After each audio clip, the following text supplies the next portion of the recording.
ته بیا مګوري د هغې و شایسته په کس سره بیا مګوري. بل آیات په قرآن مجید کې الله تعالی فرمایي په سورۃ نور کې سورۃ نمبر 24 آیات نمبر 1 کې چې اے مؤمنو شذو، اے مؤمنو چې کله یو نارینه وویني نو خپل نظر کښته واچوي او پر سر چې مو کم ټکوري یا پوړنی هغه پر خپل سینه باندې واچوي او خپل سنگار وਹੀ چاته مو ښکارا کوي مګر یوازې خپل خاوند خپل زوی خپل پلار او ډیر وژد لیستي چې محرم دي د هغه کسانو سره چې واده نس کېدای. په عام ډول د حجاب د پاره شپږ فرضیات دي، شپږ ټکي دي، شپږ پوینټ دي. لومړی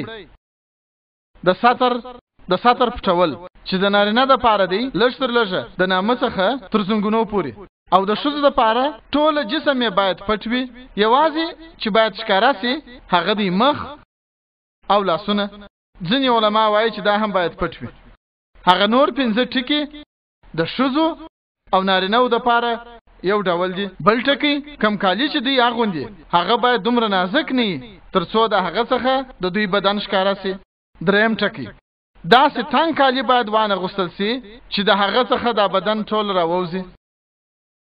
څلورم ټکی کالی باید دومره برېښندونکي نه وي چې مقابل جنس تر تاثیر لاندې کې. پنځم ټکی کالی د غیر جنس ښځه د نارینه کالی باید وانه غوندي او نارینه باید د ښځې کالی وانه غوندي.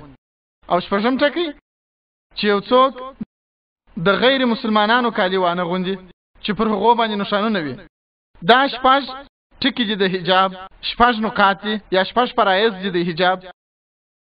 او الله تعالی فرمایي په سورۃ احزاب کې سورۃ نمبر 3 آیات نمبر 9 کې یا نبی وایا وخپل میرمنو ته وخپل لونو ته او و مؤمناتو ته و مؤمنو شذو ته چې کله هم دی د باندې ځي نو جلباب دی واغوندي، پر خپل ځان دی واچي جلباب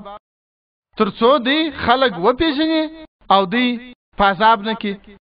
نو خلق به دی نه پاسابي ترڅو دی خلق و پیژني او د دې عزت سره لوبي ونه کی. د مثال په ډول قرآن صحیح وایي چې حجاب ښځې ساتي او عزت یې برقرار ساتي. او د دې څخه وروسته اسلامی شریعت دا وایي که چیرې یو څوک سړی پر یوې ښځې جنسي تېری کوي، جبري زنا کوي، نو د هغه دپاره سزای موت د مرګ سزا ده. ډېری غیر مسلمانان په خاص ډول چې دا زموږ هندوان وړونه دي دوی دا وایي چې اسلام ډېر بې درده مذهب دی، ولې چې پکښې د غوښو خوړلو اجازت شته. په دې خاطر بې درده دي. دا حیوانات چې وژني دا څونه بې درده دي چې د غوښو د خوړلو اجازه شته پکښې تر هغه لا بې درده دي. لومړۍ خبره خو زه دا کول غواړم چې که چیرې یو مسلمان ښه ډېر پرهیز هم وکړي او یوازې سبزیجات وخوري بیا هم ډېر ښه مسلمان کېدلی شي. د غوښو خوراک زموږ دپاره فرض نه دی. په قرآن کې یا په حدیث کې هیڅ ځای هم نه دی راغلی چې د غوښو خوړل فرض دی. یو ښه او رښتونی مسلمان چې ښه پرهیزناکه انسان وي که هغه سبزیجات هم وخوري بیا هم یو ښه مسلمان دی. لیکن الله تعالی فرمایي په سورۃ مائده کې سورۃ نمبر 15 په لومړي آیات کې موږ تاسو ته د خوړلو دپاره د هغو حیواناتو غوښې چې 4 پښې وي د خوراک اجازه درکړې ده بېله د هغو څخه چې ممانعت یې سوی دی. داسې یو بل آیات په سورۃ نحل کې سورۃ نمبر 14 په آیات نمبر 5 کې چې موږ پسونه او بزې پیدا کړي دي د دې دپاره چې تاسو هغه حلال کړئ او غوښه یې وخورئ. په سورۃ مومنون کې هم ذکر شته سورۃ نمبر 23 په آیات نمبر 21 کې تاسو پسونه او بزې خوړلی شئ. راسي چې لمړی په دې پوسو چې د انسان د پاره د غوښې خوراک صحیح دی که غلط دی. د نن ساينس دا وایي چې په غوښو کې د نن د غوښ په خوراک کې په زیات تعداد پروټینونه شته، ویټامین کې شته، آیرن شته او د پروټینو یو لوی تعداد شته. زموږ و بدن ته تر 100 زیات و اماینو تیزاب ته اړتیا شته او د هغو څخه 8 اماینو تیزاب په بدن کې نه تولیدېږي. نو هغه 8 اماینو تیزاب موږ باید د خوراک له لارې و بدن ته ورکو. په هیڅ یو سبزیجاتو کې یا د سبزیجاتو په خوړلو کې دا اته اماینو تیزاب یو ځای بیخستلانه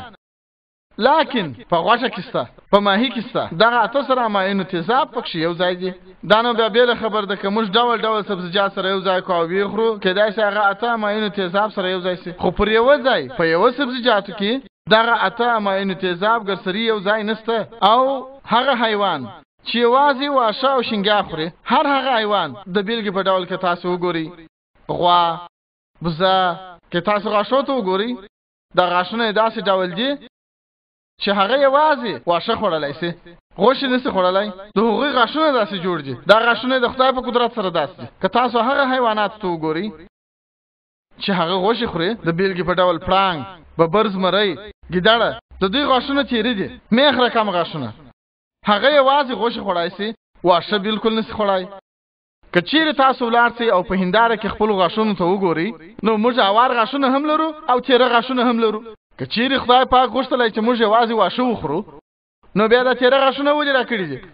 د میخو غوندې غاښونه یې ولې راکړي دي د دې څخه داسې معلومیږي چې موږ غوښې هم خوړلی سو او دا د غواو او پسونو د هضمي سیستم چې دی هغه یوازې واښه خوړلی سي یوازې واښه هضمولی سي غوښې ګرسره نسي هضمولی د هضمي سیستم که هغه د زمري دی که د ګیدړې دی که د چغال دی هغه یوازې غوښې هضمولی سي واښه ګرسره نسي هضمولی دا زموږ د هضمي سیستم چې الله جوړ کړی دی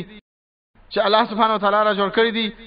دا غوښې هم هضمولی سي او واښه هم هضمولی سي که چیرې الله تعالی دا غوښتی چې موږ یوازې سبزیجات وخورو نو بیا داسې سیستم ولې په بدن کې راکوئ چې هغه دې غوښې هم هضم کړي او زموږ ډېر دوستان دا غلط فکر کوي په خاص ډول هندوان وروڼه چې د هغوی مذهبي کتابونه هغوی د غوښو خوړلو څخه منع کوي دا یو غلط فکر دی که چیرې تاسو خپل مذهبي کتاب ولولئ نو ستاسې په مذهبي کتابونو کې د غوښو د خوړلو ممانعت نشته که تاسو چیرې ولولئ مانوسمرتي فصل نمبر 5 جمله نمبر 10 په هغه کې راغلي دي چې خدای ځینې حیوانات د خوړلو دپاره پیدا کړي دي او ځینې یې د خوراک ورکولو دپاره پیدا کړي دي الله ځینې حیوانات د خوراک دپاره او ځینو ته د خوراک ورکولو دپاره پیدا کړي دي که چیرې تاسو هغه حیوان خورئ چې د خوراک دپاره پیدا شوی دی نو تاسو هیڅ ګناه نه کوئ منوسمرتي فصل نمبر 5 جمله نمبر 10 کې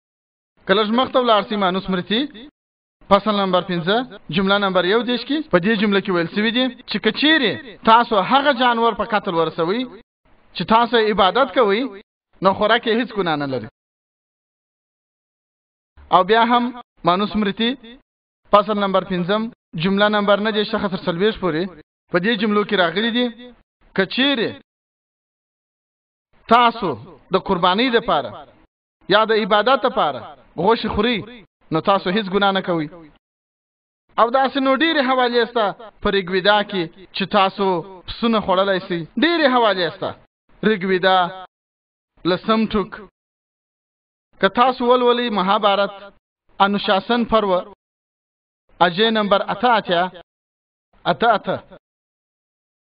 چې د دې ذکر په منوسمرتي کې دی د ویشنو څه پوښتنه کوي یودیشترا ویشنو د ټولو مشر ورور دی چې په یګنا کې په عبادت کې موږ باید څه شی ورکو چې زموږ څخه زموږ ورنیکه خوشاله سي چې زموږ قرباني هم قبول سي نو ویشنو جواب ورکړي که چیرې تاسو غنم